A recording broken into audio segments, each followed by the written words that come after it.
สบายดีพี่น้องปองปายทั้งหลายที่อับแปลงทั้งหลายมื้อนี้จะมาเว้าเรื่องแผนการเนาะเกี่ยมไปลีนบุญทรงเฮือนี่จังได้ทุกๆท่านนี่เกี่ยมพร้อมทั้งด้านจิตใจทั้งด้านร่างกายแล้วบ่เกี่ยมเงินไว้อยู่ทงหลายๆแล้วบ่เกี่ยมไปซื้อของราคาถูกบ่มีหยังก็แล้วแต่เนาะสิ่งที่ว่าเฮาอยากได้หยังอะนะเฉพาะข้อยคิดว่านี่เกี่ยวกับอันบุญทรงเฮือประเพณีลาวเนาะอยู่วัดจันทน์นี่นะเอาควรอันเกี่ยมก่อนเกี่ยมเนาะแบบอันเว้าในทางด้านส่วนตัวของข้อยนี่ไอเดียคันมันข้อยในช่วงอันบุญฮอดบุญทรงเฮือเนาะประเพณีลาวแบบนี้นะต้องมีการอันประชุมหรือว่าปรึกษาหารือเนาะเสนอคำคิดคำเห็นอันนี้นั่นเนาะแนวใดมันบุญทรงเฮือประเพณีลาวมันจะม่วนหยังอะนะคืออันตัวอย่างว่าเนาะเขามีนางงามบ่ประกวดบ่หยังบ่เนาะที่ว่าแต่ละแขวงในประเทศลาวอะนะเดี๋ยวนี้เนี่ยมี1นครหลวงเนาะกับ17แขวงอะนะตัวประเทศลาวนี่กวดเอาผู้งามๆมาเนาะเฉพาะนางงามอะนะแล้วเกี่ยวกับอันคอนเสิร์ตก็คือกันคอนเสิร์ตก็ต้องมีการแข่งขันประกวดอันเพลงลาวนี่เนาะขยายอันวัฒนธรรมของลาวอิหยังอะนะผู้ใดเสียงคอดีอิหยังก็ต้องได้ไปประกวดเกี่ยวกับการร้องเพลงว่าสนับสนุนเพลงลาวให้มันดังอะนะ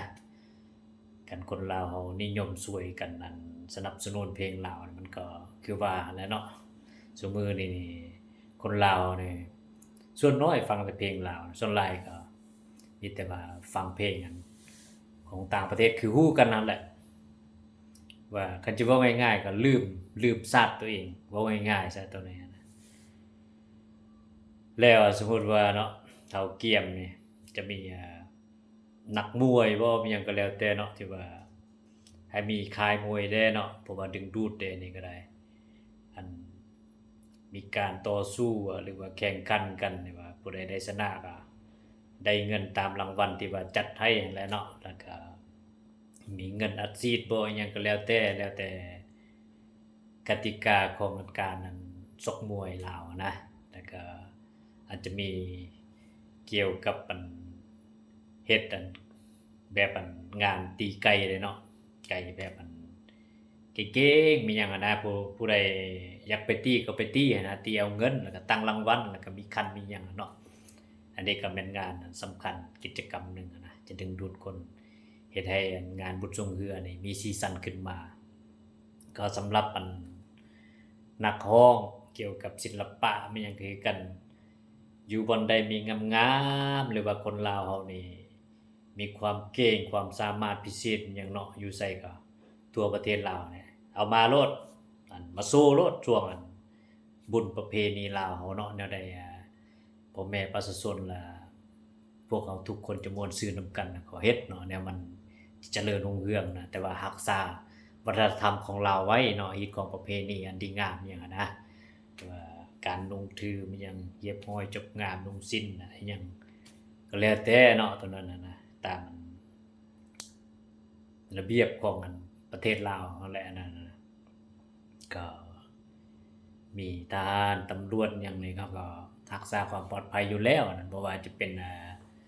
ยาม security หยังก็แล้วแต่เนาะผู้ใดก็ฮู้จักหน้าที่ของไผของมันเด้นะแล้วก็นำเอาผลิตภัณฑ์เนาะของประเทศลาวนี่มาสนับสนุนซื้อผลิตภัณฑ์ของลาวช่วงเวลาบุญทรงเรือ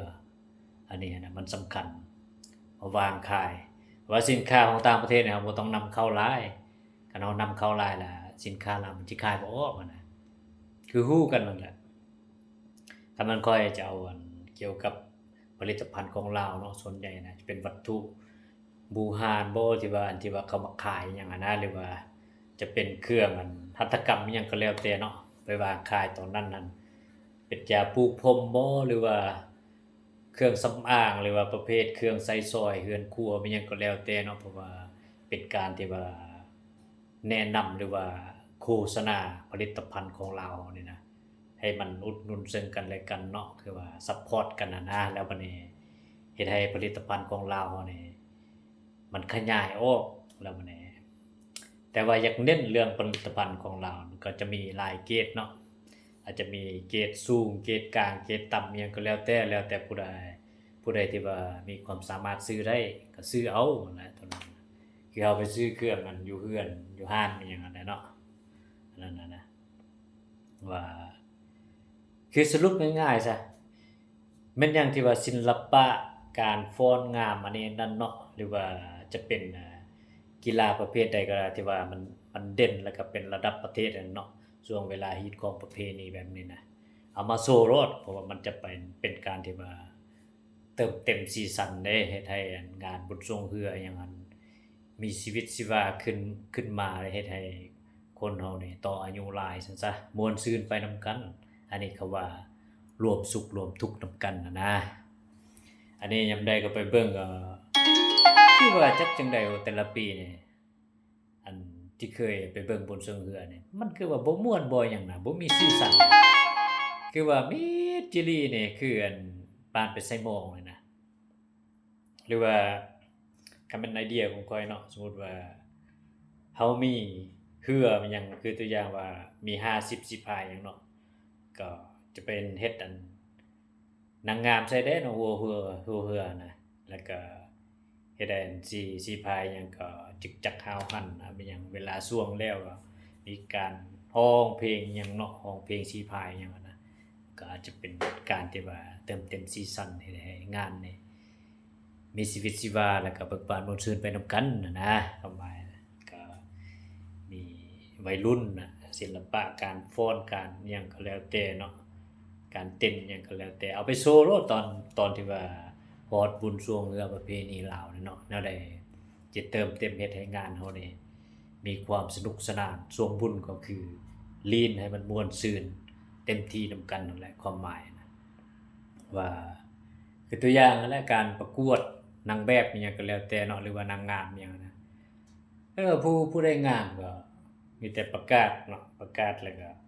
ผู้ใดสนใจก็ไปสมัครแล้วก็มันฮักมีดอกกฎอันของนางงามในการย่างเขาเจ้าย่างแนวใดอิหยังเนาะช่วงเวลาบนทรงเรือนี่ก็ต้องมีนางแบบเดินโชว์แล้วก็ขายเครื่องสำอางอันนี้นั่นไปพร้อมเนาะอันนี้ก็เป็นการโพรโมตที่ว่าจะเฮ็ดให้อันประเทศของพวกเขานี่เนาะ มันจะมีรายรับอย่างมหาศาลซั่นซะเนาะคือตัวอย่างว่าคนลาวก็ผู้งามก็หลายเด้เนาะเพราะว่าทั่วประเทศลาว17แขวงนั่นก็ผู้ใดอยากไปประกวดก็ไปประกวดแล้วก็ตั้งรางวัลให้บ่ว่าจะเป็นรุ่นน้อยหรือว่ารุ่นใหญ่หยังก็แล้วแต่เนาะก็สามารถประกวดได้แล้วก็ตั้งรางวัลให้ตามมันความสามารถของไปของมันเนาะตั้งอันผู้ที่1ก็ได้รางวัลใหญ่ที่2ก็ปานกลางที่3ก็ธรรมดาอันนี้นั่นไปก็ตามมันระเบียบของกติกาของมันก็จะประกวดกันนั่นแหละเนาะอันนี้ว่าเลือกเอาคนงามๆที่ว่าอันนี้ก็ดีเด้ข้อยคิดว่าเนี่ยก็สิว่าก่อนสิจัดงานประเพณีบุญทรงเรืออิหยังเนาะเขาก็เตรียมแผนการปรึกษาหารือหรือว่าประชุมใหญ่อิหยังแนวใดเฮาสิเฮ็ดนั่นน่ะมันม่วนซื่นเนาะปีหนึ่งมีเทื่อหนึงแม่นบ่เขาก็ต้องม่วนซื่นนำกันมีสุขมีทุกข์นำกันอันนี้เพราะว่ามันก็ดนๆเทื่อหนึงเด้เนาะเขาก็หาความสุขแดนะเวลาอยู่คือตัวอย่างว่าประเทศลาวนี่มีหยังดีๆเด่นๆหยังก็เอามาโชว์โลดช่วงอันบุญประเพณีนะคือตัวอย่างว่าคอนเสิร์ตนักร้องเสียงดีมีหยังก็มักประกวดแข่งขันกันให้ร้องเพลงลูกทุ่งบ่หรือว่าร้องเพลงสตริงบ่อิหยังอะนะแล้วก็ขายเครื่องผลิตภัณฑ์เครื่องดื่มอาจจะเป็นเครื่องสำอางหรือว่าวัตถุอันนี้นั่นเครื่องใช้สอยเรือนจานบ้านช่วงอิหยังเนาะอยากให้นำเข้าผลิตภัณฑ์ของลาวมันจะเป็นการส่งเสริมผลิตภัณฑ์ของลาวเฮานี่มันก็อาจจะดีนั่นแหละอันนี้อันใดก็ซื้อแต่ของต่างประเทศเบิดบัดนี้เอาไปเอามาแล้วตัวเองนะบ่ฮู้ผลิตหยังนะเอาไปเอามานี่ซื้อแต่ของต่างประเทศเด้นั่นใดก็ได้นำเข้าแต่ของเขาแทนที่ว่าคันตัวเองบ่นำเข้าเนาะตัวเองก็จะมีความสามารถประดิษฐ์คนคิดอันนี้นั้นออกมาเป็นที่พึ่งแห่งตนอันนี้ก็มันก็ดีแนวนึงอะนะก็เรื่องอันสวงเรือนี่คือกันเนาะว่าปีนี้ยังบ่ทันได้ไปเบิ่งอันแคมป์ของเทื่อเพราะว่านำมันจักมันเป็นจั่งใดเนาะเพราะว่าปีกายนี่ ก็จะส่วงเรือนี่แบบนำก็คือว่าบ่ไล่บ่หยังน่ะนำก็ยึงๆไว้นี่บ่คือบุญส่วงเรือหยังน่ะเป็นจังซั่นนะแต่ว่าข้อยคิดว่าในปีนี้ก็สิเป็นคือเก่าบ่เนาะหรือว่ามันจะมีนำไล่อิหยังบ่เนาะหรือว่าจังใดผู้ที่ได้ไปสำรวจกฎกาเขาเป็นมาหาเด้ออืมโอ้ช่วงข้อยไปปีกายนี่แบบดอกเหล้าอะนะดอกอัญญาคานะ ออกบักหลายๆเลยเวลาเขาแนมเบิ่งไปนะอ๋อโถบักขาวๆขาวจานผ่านเลยคือโยงไฟนี่แหละเบิ่งทิวทัศน์ธรรมชาติเนี่ยโอ้งาม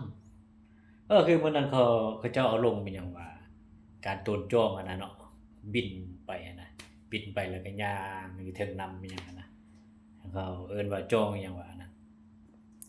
อันก็มีการโชว์จังซั่นเนาะมันถึงจะค่อยมีชีวิตชีวาเฮ็ดให้ดึงดูดคนก็อยากไปหั้นนะแล้วเครื่องอิหยังก็เขาอยากซื้อหยังก็ซื้อเนาะเก็บเงินไปเท่าที่ว่าเขามีหั้นแหละอันนี้หั้นนะว่าเป็นการนั้นโพรโมตแล้วก็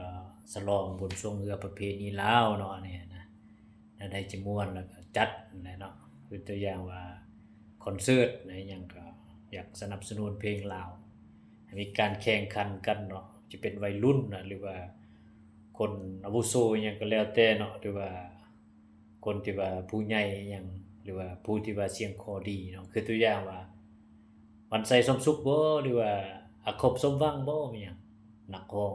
องผู้เสียงคอดีอิหยังอะนะก็ยังมีหลายๆคนอยู่เนาะเสียงคอดีอะนะอยากให้อันร้องเพลงลาวประกวดแข่งขันกันจังซี่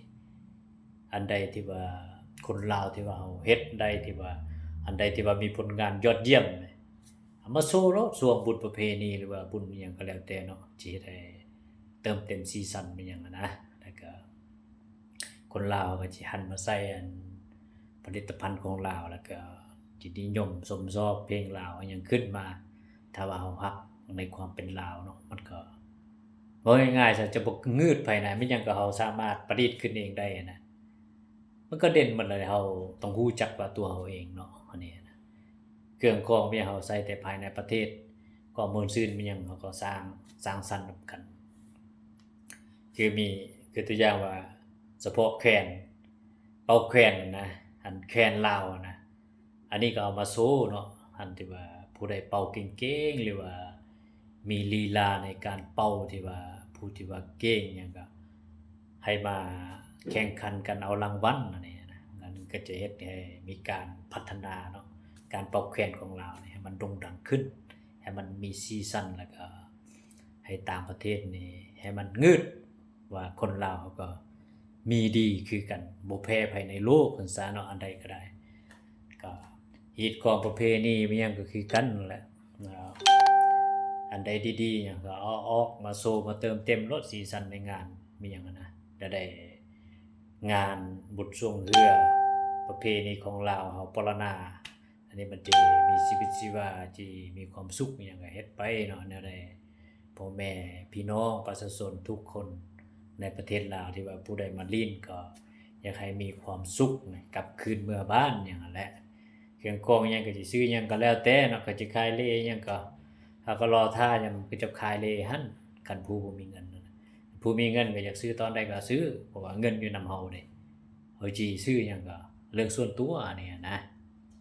ว่าแข่งขันกันก็อยากให้มีชีวิตชีวาเนาะอยากให้มีส่วนร่วมนำกันนั่นแหละเอ่อมีนางงามแต่ละหัวเรืออิหยังเนาะผู้ใดงามๆหรือว่าแล้วแต่อันนั้นแล้วแต่ผู้อันกรรมการเลือกมาเนาะตกแต่งอันนี้นั่นแล้วก็ใส่ ก็เฮ็ดให้งานมันมีสีสันให้กับอันสมกับว่างานประเพณีบุญสวงเรือปรณาอิหยังอะนะอย่างฮีตของประเพณีรักษาวัฒนธรรมความเป็นลาวของเฮาไว้เนาะคือตัวอย่างสรุปง่ายๆซะอันเฮ็ดแนวใดบุญสวงเรืออันสำหรับทาวัดจันทน์นี่เนาะจะม่วนซื่นก็มีประเพณีอันดีงามวัฒนธรรมของลาวเป็นระเบียบเรียบร้อยเนาะการนุ่งถืออันนี้นั่นเนาะ ก็รักษาวัฒนธรรมลาวไว้ผลิตภัณฑ์หยังก็มาโพรโมตผลิตภัณฑ์ของลาวในส่วนหลาย อันนี้ก็จะมันเป็นการส่งเสริมในการขายเฮ็ดให้เศรษฐกิจของลาวเนี่ยดีขึ้นอย่างบ่หยุดยั้งแน่นอนอันนี้นะอันนี้จะมาเจาะลึกสั้นๆให้อันนี้โอ้แว่นตามันจักร่วมหน่อยหนึงอันนี้เฉพาะข้อยคิดว่าจังซั่นเด้อันเว้าง่ายๆซะเนาะตอนที่ว่าเฮาสิจัดงานบุญทรงเรืออิหยังนั้นนะเฮาต้องมีการปรึกษาหารือกันแล้วก็เตรียมแผนงานก่อนเตรียมเนาะ แล้วก็จิจัดแนวใดที่ว่าจะมีความสุขเฮ็ดให้พ่อแม่ประชาชนทุกคนบ่ว่าจะเป็นคนลาวเฮาหรือว่าคนต่างประเทศให้ไปชมนี่มีความสุขชีวิตชีวาได้กำไรชีวิตกลับคืนเนาะให้มันมีอย่างครบวงจรในงานนั้นนะความหมายนะนักศิลปินนั้นเด่นๆหยังก็แล้วแต่ผลิตภัณฑ์นั้นเด่นๆเครื่องดีๆไปโชว์แสดงขายโลดตอนนั้นนะไปโปรโมตตอนที่ว่างานบุญแบบนี้นะ จะเป็นการส่งเสริมมันผลิตภัณฑ์ของเราเนาะอันนี้ก็จะเป็น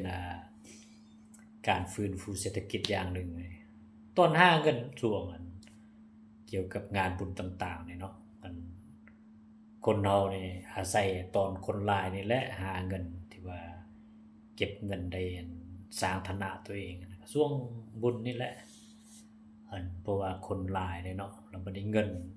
เขาก็เกียมไปหลายซื้ออันนี้นั่นแล้วก็ได้ความสุขได้เครื่องอิหยังของตอนกลับคืนมาเฮือนน่ะมันก็ดีใจแหละเนาะคนเฮานี่แต่พอค่อยคิดในแบบนั้นได้มันจึงจะเวิร์กกว่าเนาะแล้วก็อยู่บ่อนนั้นที่ว่าเฮาสิเฮ็ดงานบุญหยังก็ต้องมีเฮ็ดบ่อนนั้นกองขับคิดคำเฮ็ดได้เนาะก่อนที่ว่าบ่ช่วงอะนะเราต้องเอาไว้บ่อนใดบ่อนหนึ่งตามทางอิหยังก็แล้วแต่เนาะที่ว่าให้พ่อแม่ประชาชนนี่สามารถเขียนใส่เจียๆนั่นน่ะ ปอนใส่ตู้กล้องมันแล้วก็ให้มีพนักงานไปตรวจสอบเบิ่งว่าโอ้ไอเดียผู้ใดดีเนาะแล้วก็มาเลือกเบิ่งนะอันผู้ใดที่ว่ามีความคิดความเห็นดีนะเฮาก็เอาความคิดผู้นั้นที่เวิร์กให้ได้งานบุญทรงเรือเฮานี่มันจะมีสีสันแล้วก็ทุกคนไปลีดมีความสุขแล้วก็มีกำไรเป็นขายเครื่องอีหยังก็แล้วแต่เนาะอันนี้นะ อันนี้คือไอเดียค่อยว่านี่ป๋อสุดยอดนะโอเคแล้วสำนี้ก็ได้ขอบใจหลายๆเด้อแต่ว่าผู้ใดมักคลิปนี้ก็กดไลค์กดแชร์ได้เด้อเพราะว่าครีเอเตอร์ใหม่เนี่ยยังเว้าบ่เป็นเทื่อ โอ้น้ำเหือจนซ่าเลยแหวโอ้อยู่เวียดเดียวจังซี่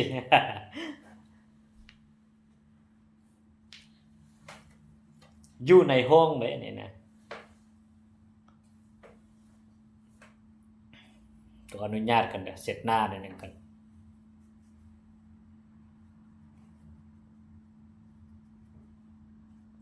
น้ำเหือบักหลายๆอยู่ห้องเพราะว่าจะออกนอกไปเนาะนายคนมันหลายเด้บ่อยากลึกปานใดนะก็เลยมาอยู่ห้องนั่นแหละน้ำเหือจนเต็มหน้าเลยครีเอเตอร์มือใหม่เด้ยังบ่ทันมีประสบการณ์หยังเลยนะบ่ค่อยได้เฮ็ดคลิปเฮ็ดหยังเลยช่วงมีเวลาว่างๆแหละจึงได้เฮ็ดคลิปอันนี้นั่นนะขอบอกขอบใจหลายเด้อขอให้ร่ำให้รวยขอให้ลีนบุญทรงเรือโดยความม่วนซื่นและก็ปลอดภัยได้สิ่งดีๆกลับไปเป็นตอนครอบครัวอิหยังก็แล้วแต่เนาะคนที่เอาฮักบ่หรือว่าซื้อไปกินหยังก็แล้วแต่เนาะขอขอบใจโชคดี